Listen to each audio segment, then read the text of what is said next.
This is The Download from Sounds Profitable, your daily source for the essential news in the business of podcasting.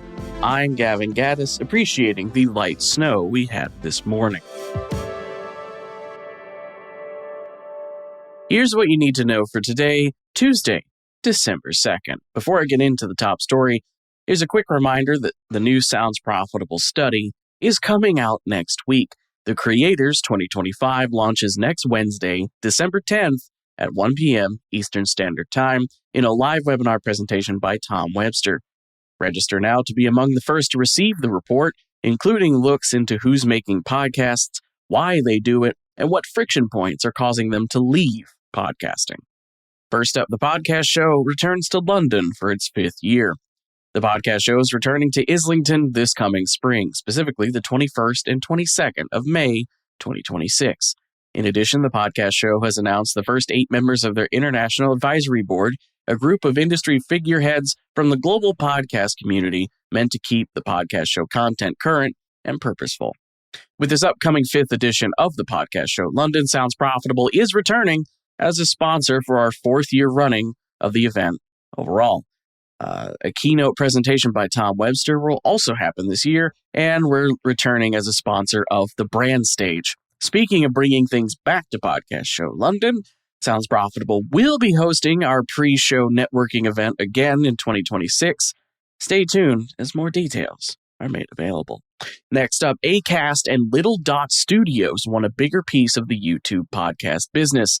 TubeFilter has coverage of today's announcement that Acast and Little Dot Studios have partnered to launch a UK-based program designed to increase ad opportunities for YouTube podcasters.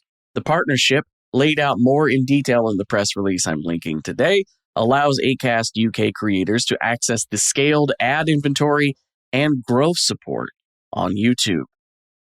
An adaptation to needs of publishers, agencies, and holding companies by rolling out a comprehensive and managed option across the multiple media channels podcasting has evolved into.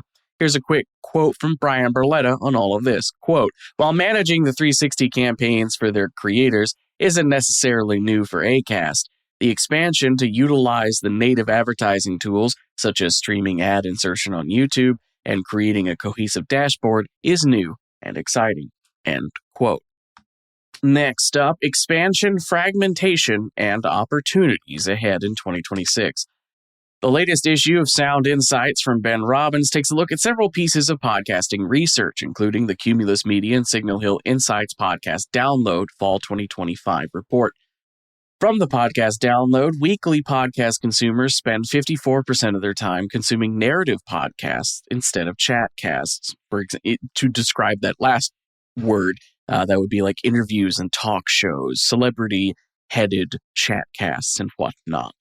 While it's easy to extrapolate news of video podcasting's growth and restructuring of companies founded on the idea of narrative podcasting's prominence, audiences continue consuming that narrative content nonetheless. As another report in the issue notes, 92% of podcast audiences, even the ones partaking in video, primarily listen to the podcast they consume. There is still opportunity for both mediums, especially those who understand the consumption behaviors of their audience. A video podcast that takes the extra steps of describing relevant on-screen content, as well as regularly reminding viewers that they have an audio-only version of the show, is setting itself up for success with all forms of podcast consumer. Next up, Black Friday and Cyber Monday marketing strategies, data-driven insights for holiday campaigns. Now, I know what you're all thinking. It's a bit late to be talking about Black Friday and Cyber Monday strategies. And yes, that is true, but stick with me. Lotomy has cracked open their data exchange and has used their data to build 5 recommendations for marketing strategy leading up to Black Friday and Cyber Monday sales. Findings that lean heavily on figuring out what kind of market best fits you, what niche brands want to play in, and how to connect with those niches. High-intent niches are valuable, such as parent shopping for baby and toddler gear, which is 13.8% more likely to happen during Black Friday and Cyber Monday. From the business of podcasting's perspective, this time of year is perfect for podcast advertising. Kids and family podcasts running ads meant to catch the ear of co-listening parents. Sports podcasts turning the ear of people thinking about what to buy their fantasy football buddies. 'Tis the season. Side note, shout out to Next Broadcast Media co-founder Lemia Soltani for posting about this story on LinkedIn and bringing it to my attention. As for the rest of the news, American Public Media has promoted Thomas DiNapoli to VP and Head of Sales and Underwriting. Congratulations, Thomas.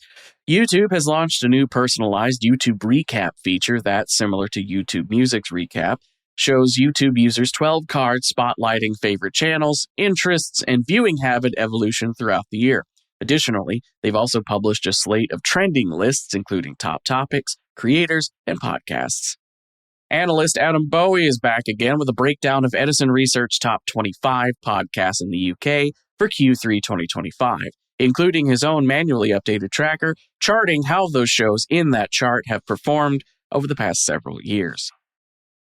The Washington Post has a new piece covering BravoCon 2025, the convention that brought together fans and stars of hit Bravo TV television shows, including CreatorCon, a side event at BravoCon hosted by Podcast Nation that organized fan meetups with over 50 Bravo TV-focused podcast hosts and digital creators.